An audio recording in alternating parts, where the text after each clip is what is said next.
이 시간에 할 내용은 접사 렌즈입니다. 접사 렌즈.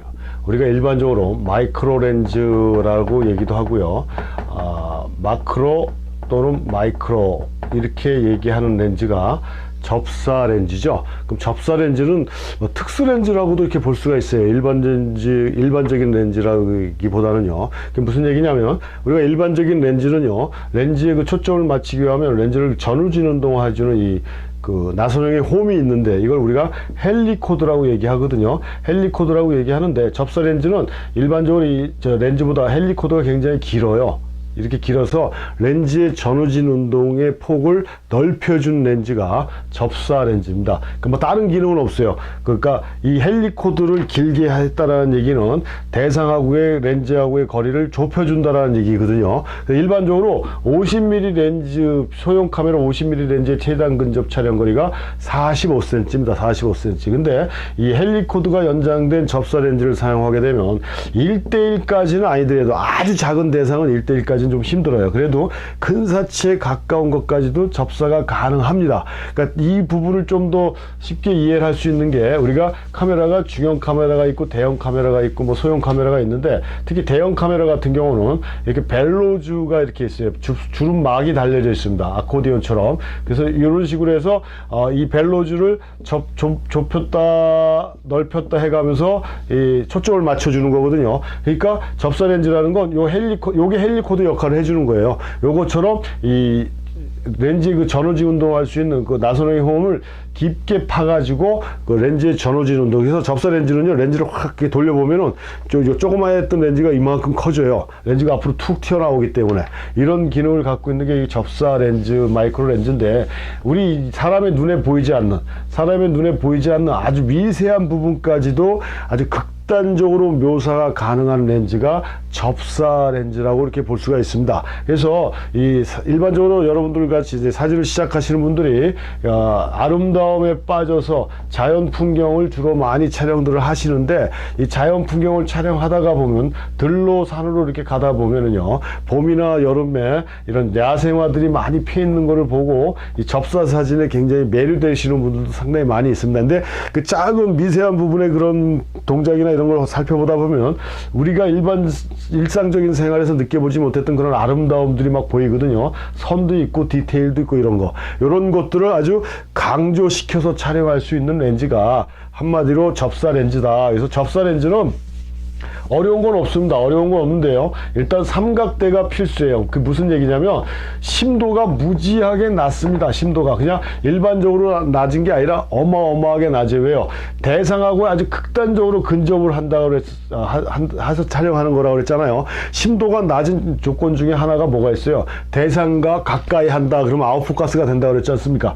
얘는 대상과 가까이 한다는 게 아니라 아주 거의 붙어버리는 거기 때문에, 그래서 초점 맞추기가 엄청나게 심도가 낮다 보니까 초점 맞추기가 엄청나게 어렵다라는 얘기예요. 어렵다라는 얘기. 그래서 모든 대상은요, 내가 찍고자 하는 대상이 여기 있고, 카메라 렌즈가 있고, 이미지 센서 필름면이 있으면 필름면 렌즈 대상이 평행을 달리는 수평선을 그은다 그러면은 요 대상 전체가 초점이 다 맞아요. 그렇지만 이 접사 사진 같은 경우 대부분 어떻게 합니까? 이렇게 대상이 있으면 카메라가 45도 정도 각도에서 이렇게 들어가잖아요. 이렇게 들어가는 경우가 대부분이라는 소리입니다. 이렇게 들어가다 보니까 렌즈하고 가까운 쪽은 초점이 맞지만 나머지 부분은 확 나가가지고 내가 원하는 그 이미지 퀄리티를 못 만들어주는 현상들이 생겨서, 그런 거를 또 컨트롤하고 하기 위해서는 삼각대가 기본입니다. 이건 손으로 들고 찍을 수 있는 대상이 절대 아니에요. 셔터 스피드가 아무리 하이 스피드가 나와도 이 심도 자체가 낮기 때문에 셔터 스피드하고 상관이 없습니다.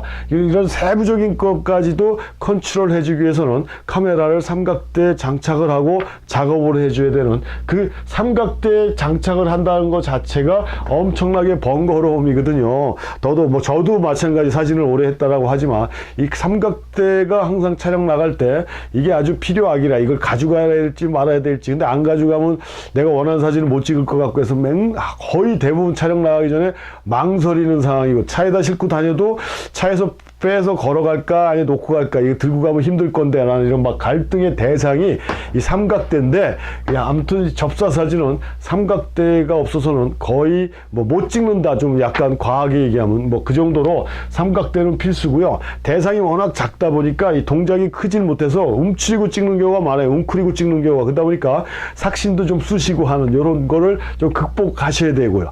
미세한 부분에 대한 느낌을 볼 수 있는 그런 그 감각도 좀 키우셔야 되는 게 접사 사진이에요. 그래서 이 접사 렌즈는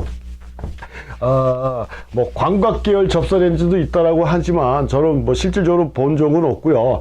일반적으로 50mm 접사 렌즈가 있고 100mm 접사 렌즈가 있고 이 두 가지가 제일 많이 사용되는 걸로 알고 있습니다. 근데 이 접사 렌즈의 또 하나의 특징은 접사 기능만 하고 그러니까 마이크로 기능만 하는 게 아니라 일반적으로 50mm 렌즈의 화각과 100mm 렌즈의 화각을 갖고 있어서 일반 100mm나 일반 50mm의 사진도 찍을 수 있으면서 접사 기능도 갖고 있다라고 이렇게 보시면 돼요. 그러니까 한 가지 렌즈에 두 가지 기능을 가진 렌즈가 접사 렌즈다. 그러니까 좋잖아요. 일거양득이고 이런 식으로 갖고 다니면서 촬영을 해주면 사용해 줄 수 있는 게 이 접사 렌즈입니다. 그러니까 50mm 표준 렌즈를 산다 했을 때는 이 접사 렌즈 50mm를 사는 것도 하나의 방법인데 일반 표준 렌즈보다 조금 어둡다라는 거는 감안하셔 갖고 사용을 해 주셔야 되죠. 하여튼 뭐 가격도 이렇게 제가 알기로는 그렇게 비싸지는 않은 걸로 알고 있습니다. 정확한 가격은 모르겠지만 그래서 이런 그 미세한 부분 사람의 눈으로 보지 못하는 그런 섬세한 부분의 디테일이나 우리가 사진사 배웠지만 신직물주의 사진가라고 그래서 엘버트 랭거파츠